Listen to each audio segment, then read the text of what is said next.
Hi friends, YouTube पर आप सभी का स्वागत है। दोस्तों, मैं फिर से आप सभी के सामने BHDLA 136 का एक बहुत ही महत्वपूर्ण प्रश्न को इस वीडियो के माध्यम से आप सभी के सामने लेकर आया हूं।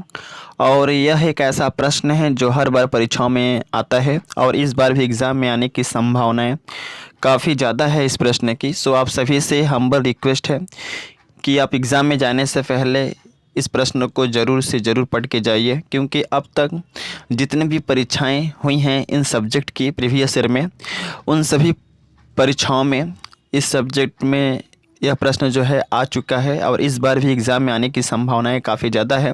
सो आप सभी से रिक्वेस्ट है कि आप एग्ज़ाम में जाने से पहले इस प्रश्न को ज़रूर पढ़ें। ओके, तो आइए चलते हैं और जानते हैं कि कौन कौन सा प्रश्न है जो कि बार बार परीक्षाओं में पूछा जाता है और हर बार एग्ज़ाम में आता है। तो प्रश्न एग्ज़ाम में आता है कि भाव पल्लवन करते समय हमें किन किन बातों का ध्यान रखना चाहिए। प्रश्न क्या आता है कि भाव पल्लवन करते समय हमें किन किन बातों का ध्यान रखना चाहिए। तो सबसे पहले हम आंसर के अंतर्गत आपको लिखना है कि भाव पल्लवन करते समय हमें निम्नलिखित बातों का ध्यान रखना चाहिए, जो इस प्रकार है। क्या लिखेंगे? भाव पल्लवन करते समय हमें निम्नलिखित बातों का ध्यान रखना चाहिए, जो इस प्रकार है। और इसके प्रत्येक बातों को हमें पॉइंट के अंतर्गत जो है आपको लिखना है। तो सबसे पहला पॉइंट क्या है जो कि हमें भाव पल्लवन करते समय ध्यान रखना है, वह है भाव पल्लवन करने के लिए हमें मूल भाव का विशेष ध्यान देना चाहिए।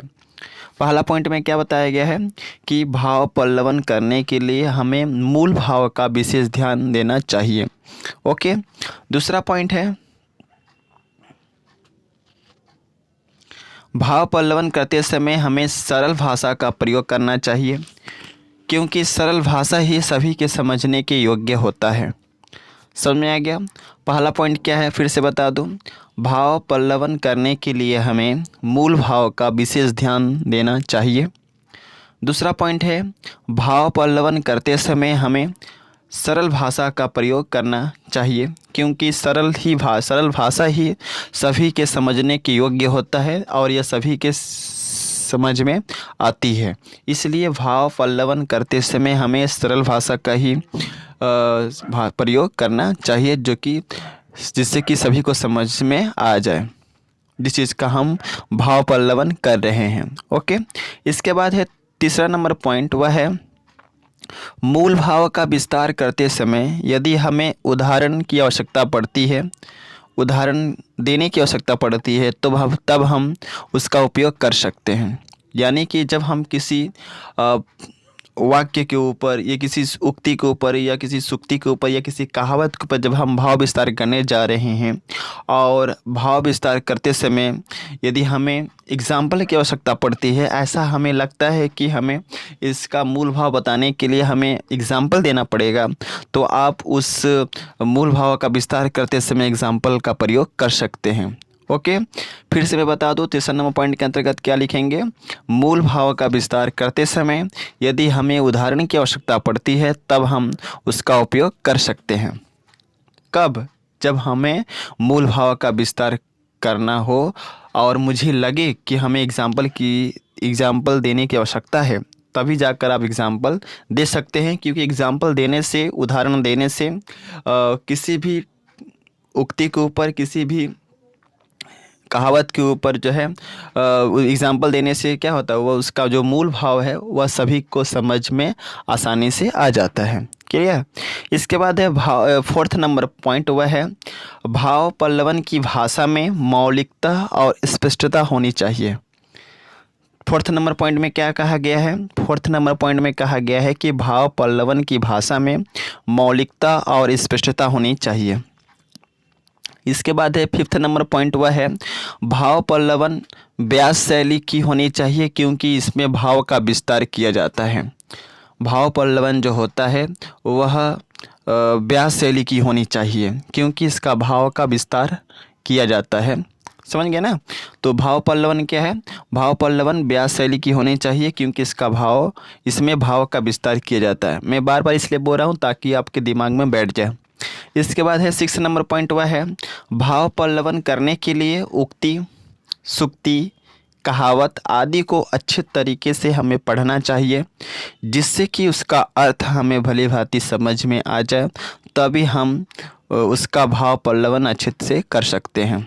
6 नंबर पॉइंट में क्या बताया गया है कि भाव पल्लवन करने के लिए उक्ति, सूक्ति या कहावत आदि को अच्छे तरीके से पढ़ना चाहिए, क्योंकि जब तक हम अच्छे तरीके से नहीं पढ़ेंगे किसी भी उक्ति, किसी भी सूक्ति, किसी भी कहावत को, तब तक हमें उसका अर्थ जो है भली भांति समझ में नहीं आएगा, और जब हम उसका अर्थ हम नहीं समझ पाएंगे तो उसका भाव पल्लवन हम जो है अच्छे से नहीं कर सकते हैं। इसलिए किसी भी उक्ति का या किसी भी कहावत का हम चाहते हैं कि अच्छे तरीके से उसका भाव पल्लवन करें, तो सबसे पहला ज़रूरी यह है कि उसको हम ध्यान से पढ़ें, उस उक्ति को ध्यान से पढ़ें, उस कहावत को ध्यान से पढ़ें, क्योंकि ध्यान से पढ़ने से ही उसका अर्थ हमें समझ में आता है, और जब अर्थ समझ में आ जाता है तो तब हम उसका भाव पल्लवन अच्छे से कर सकते हैं। और इस ढंग से कर सकते हैं कि जो बात हम बताएंगे विस्तार से वह हर एक व्यक्ति को समझ में आएगा, जो अल्पज्ञानी भी हो उसको भी बात जो है उसका भाव विस्तार जो है समझ में आएगा। क्लियर। इसके बाद है 7 नंबर पॉइंट, वह है भाव पल्लवन में वाक्य छोटे होने चाहिए। एक विशेष ध्यान हमें ये देना चाहिए कि मान लीजिए हम किसी उक्ति के ऊपर या किसी कहावत का भाव पल्लवन कर रहे हैं, तो हमारे दिमाग में एक बैठ जाना चाहिए कि भाव पल्लवन में वाक्य छोटे होने चाहिए। भाव पल्लवन में जो वाक्य हो, जो सेंटेंस हो, वह क्या हो, छोटा, क्योंकि छोटे वाक्य और सरल वाक्य जो है सभी के समझने के योग्य होता है। इसलिए भाव पल्लवन में हमें वाक्य को छोटे ही रखने चाहिए। समझ गए ना। इसके बाद है 8 नंबर पॉइंट है, वह है भाव पल्लवन में अनावश्यक बातों का प्रयोग नहीं करना चाहिए। यानी कि जब भी हम किसी भी उक्ति या किसी भी सूक्ति या किसी भी कहावत का जब हम भाव पल्लवन करने जा रहे हैं, तो उस समय हमें अनावश्यक बातों का प्रयोग नहीं करना चाहिए। हमें उस बात का प्रयोग नहीं करना चाहिए, उस बात को नहीं हमें बताना चाहिए उस उक्ति के मूल भाव के विस्तार पर। यानी कि जब हम किसी भी टॉपिक पर, किसी भी उक्ति या सूक्ति या कहावत का जब हम भाव विस्तार कर रहे हैं, तो उस पर अनावश्यक बातों का प्रयोग नहीं होना चाहिए, क्योंकि अनावश्यक बातों का प्रयोग करने से उस उक्ति का जो अर्थ है वह सभी को समझ में नहीं आएगा। ओके, तो आई थिंक जो है आप लोगों को समझ में आ गया होगा भाव पल्लवन के कौन कौन से नियम हैं। और आई थिंक जो है और एक चीज़ इस वीडियो के माध्यम से कहना चाहूँगा, जिसको भी इसका PDF चाहिए, जिन बच्चों को, वे मेरे टेलीग्राम चैनल को ज्वाइन कर सकते हैं।